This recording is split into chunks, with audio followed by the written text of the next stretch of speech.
Imagine waking up to find millions of people burning your products in the streets. Your stock is crashing. Social media is exploding with hashtags calling for your destruction. Industry experts are writing your obituary. Your brand that took decades to build is being torn apart in hours. This is the nightmare scenario every CEO fears, the point of no return, the death sentence for any business. But what if I told you that some companies not only survived this hell, but came out stronger, richer, and more powerful than ever before? Welcome to Leverage, where we uncover the secrets behind the world's most resilient brands. Today, we're diving deep into the untold stories of companies that faced the firestorm of massive boycotts and lived to tell the tale. What you're about to discover will change everything you thought you knew about cancel culture, consumer power, and corporate survival. Let's get into it.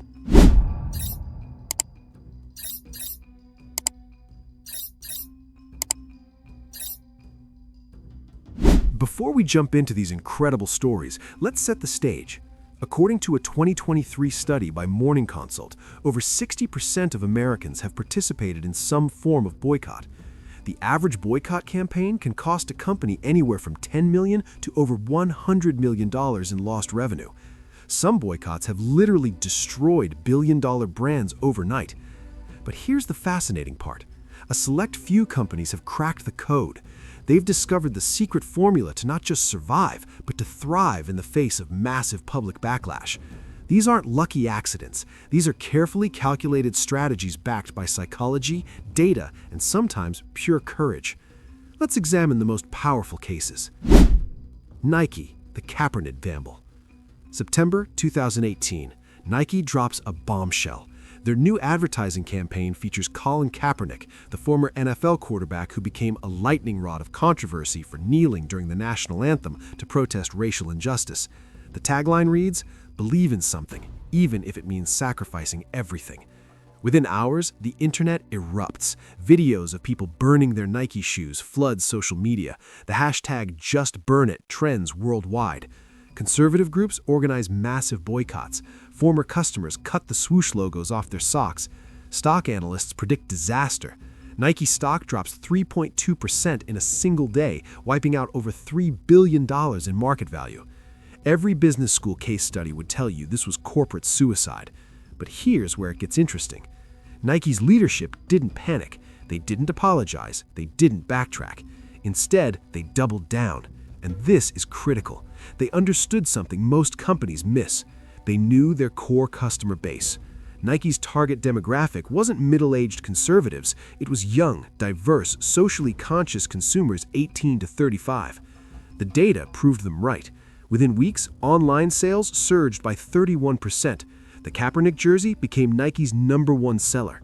By the end of the quarter, Nike reported revenues of $10.3 billion, beating expectations by $500 million. Their stock not only recovered, but hit all-time highs. The boycott became free advertising worth an estimated $6 billion in media exposure. But here's the deeper lesson. Nike didn't just survive because they were brave. They survived because they understood their identity. They had spent decades building a brand around rebellion, pushing boundaries and challenging the status quo. From Michael Jordan to Tiger Woods to Serena Williams, Nike always bet on the controversial athlete. The Kaepernick campaign wasn't a departure from their brand, it was the purest expression of it. And their loyal customers rewarded that authenticity. This teaches us the first principle of boycott survival. Know who you are, know who your customers are, and never compromise your core identity to please people who are never going to buy from you anyway. Chick-fil-A, the conviction strategy. 2012, Chick-fil-A CEO Dan Cathy makes public statements opposing same-sex marriage, citing his Christian beliefs. The reaction is immediate and fierce. LGBTQ advocacy groups call for nationwide boycotts. Protests erupt outside restaurants. The Jim Henson Company pulls their toys from kids' meals. Mayors in Boston, Chicago, and San Francisco publicly declare they'll block Chick-fil-A from opening in their cities. Major media outlets predict the brand's demise. This should have been the end of Chick-fil-A. Instead, something extraordinary happened. On August 1, 2012, former Arkansas Governor Mike Huckabee declares it Chick-fil-A Appreciation Day. Supporters flood restaurants nationwide. Drive-through lines stretch for miles. Stores run out of food. It becomes the highest sales day in company history. But the boycott doesn't end there. It continues for years. Yet Chick-fil-A keeps growing and growing and growing. Today, Chick-fil-A is the third largest restaurant chain in America by sales, behind only McDonald's and Starbucks. Their average restaurant generates $4.7 million annually, more than triple the industry average. They achieve this despite being closed on Sundays, cutting their potential revenue by 14%. How did they pull this off? 3 critical factors. First, product quality. Chick-fil-A consistently ranks #1 in customer satisfaction among fast food chains. When your food is exceptional and your service is legendary, people will overlook a lot. Second, they never apologized for their values, but they also never turned their restaurants into political battlegrounds. They maintained that their restaurants serve everyone with equal respect and dignity, regardless of personal beliefs. This nuanced position allowed them to keep both their conservative base and attract customers who disagreed with the CEO's personal views but loved the food. Third, they understood something profound. In a hyper-polarized America, taking a clear stand actually strengthens your bond with your core supporters more than it alienates opponents. The boycott energized their base, while the quality of their product converted skeptics. The data backs this up. A 2019 survey found that while Chick-fil-A had the lowest score among fast food chains for LGBTQ inclusivity, they simultaneously had the highest overall customer loyalty score. This paradox reveals a critical truth. Consumers care more about how you treat them directly than about your political positions. Chick-fil-A employees are trained to say, "My pleasure," instead of "You're welcome," to make eye contact, to go above and beyond. That personal experience trumps political disagreement from most customers. The lesson here is clear. If you're going to take a controversial stand, you'd better deliver exceptional value everywhere else.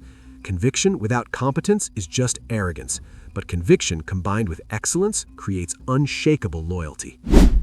Starbucks, the transparency playbook. Starbucks has faced multiple massive boycotts, but we'll focus on 2 major ones that showcase different survival strategies. April 2018, 2 black men are arrested at a Philadelphia Starbucks while waiting for a friend. The video goes viral. Accusations of racial profiling explode across social media. The hashtag Boycott Starbucks reaches over 170,000 tweets in 72 hours. Civil rights leaders call for nationwide protests. Starbucks stock drops. This is a crisis that could permanently damage a brand built on community and inclusivity. But CEO Kevin Johnson doesn't make excuses. Within days, he personally flies to Philadelphia to apologize to the 2 men face to face. Then comes the unprecedented move. Starbucks announces they will close over 8,000 stores for an entire afternoon to conduct racial bias training for 175,000 employees.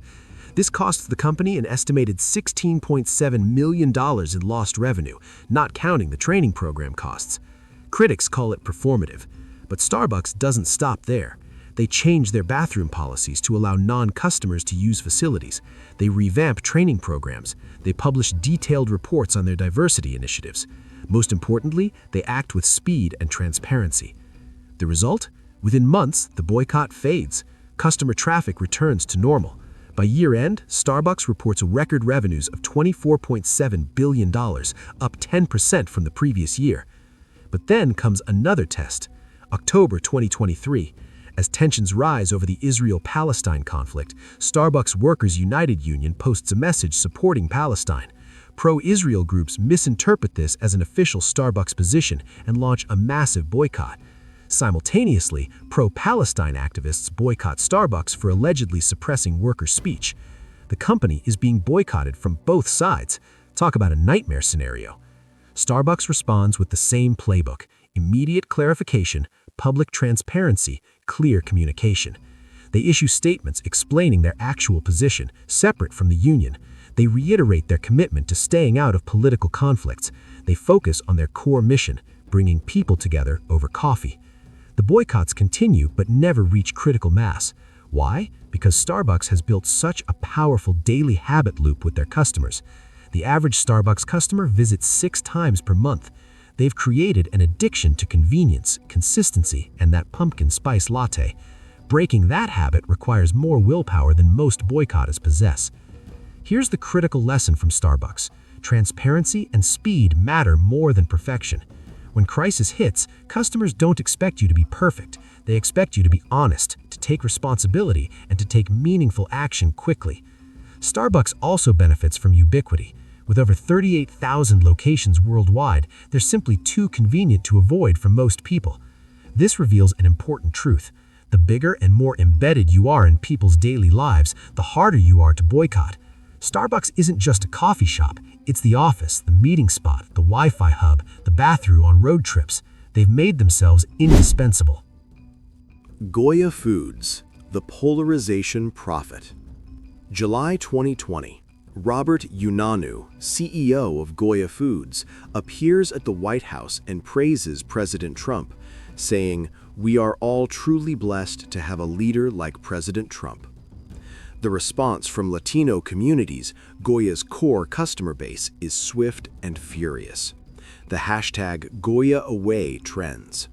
Celebrities like Alexandria Ocasio-Cortez and Lin-Manuel Miranda call for boycotts. Supermarkets report customers dumping Goya products. This should have devastated a company that built its reputation serving Latino families for 84 years. But something unexpected happens. Conservative Americans who had never bought Goya products in their lives start buying them in bulk. They post photos of Goya stockpiles with hashtag #BuyGoya. Ivanka Trump tweets a photo of herself holding Goya beans, creating an ethics controversy but massive publicity. The boycott becomes a counter-boycott. And in America's polarized political climate, that means sales explosion. Goya reports that July 2020 becomes one of their best months ever. Their online sales increase by over 1,000%. Unanue later states that the boycott actually helped the brand tremendously. Here's what makes this case study fascinating. Goya didn't just survive the boycott, they fundamentally expanded their customer base by accidentally tapping into political tribalism.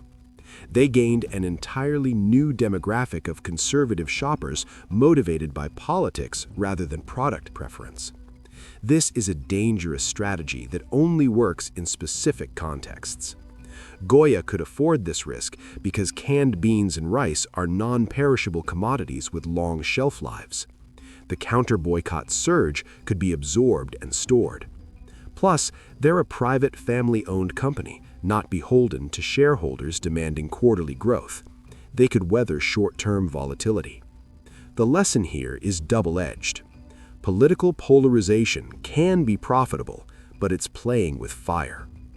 Goya succeeded because the counter-boycott exceeded the boycott, but this was partly luck and partly timing during a hyper-polarized election year. Most companies should not attempt this strategy. But it does reveal something important. In today's divided landscape, neutrality is increasingly difficult. Sometimes accepting that you'll lose some customers to gain others is a viable strategy, as long as you're prepared for the consequences and the math works in your favor. The success formula. So what do all these survivors have in common? After analyzing dozens of boycott cases, 5 critical principles emerge. First, authentic identity. Companies that survive know exactly who they are and refuse to abandon their core values to appease critics. Second, exceptional product quality. Every company we discussed delivers premium value that makes them hard to replace. Third, loyal customer base. They've built deep emotional connections that transcend political disagreements. Fourth, speed and decisiveness. Whether doubling down or apologizing, successful companies act quickly and commit fully. Fifth, understanding your real customers. They know who actually buys their products versus who just complains online. The data reveals something crucial. 93% of boycott campaigns fail to create lasting financial impact, according to research from the University of Pennsylvania. The vast majority of people who threaten to boycott never actually follow through. and those who do usually return within months when convenience or habit wins out. The companies that fail during boycotts are usually those that were already struggling with deeper issues. The boycott isn't the cause of death, it's just the final blow to an already weakening brand. Now, here's the ultimate truth that billion-dollar brands understand, but most people miss. Boycotts don't destroy great companies. Mediocrity does. Lack of identity does. Weak products do. The companies that survive boycotts aren't lucky. They're exceptional. They've built something so valuable, so essential, so deeply woven into their customers' lives that temporary outrage cannot unravel it. They understand that standing for something means accepting that you'll stand against something too. And in our modern world, that's not just acceptable, it's necessary. If you found these insights valuable, do me a favor, hit that follow button right now. Subscribe to Leverage because we're just getting started. We dive deep into the strategies, secrets, and stories that separate winners from losers in business, culture, and life. Drop a comment telling me which company's story shocked you most, and share this video with someone who needs to understand that controversy isn't always catastrophe. Sometimes it's just the price of being great. I'll see you in the next one. Stay resilient.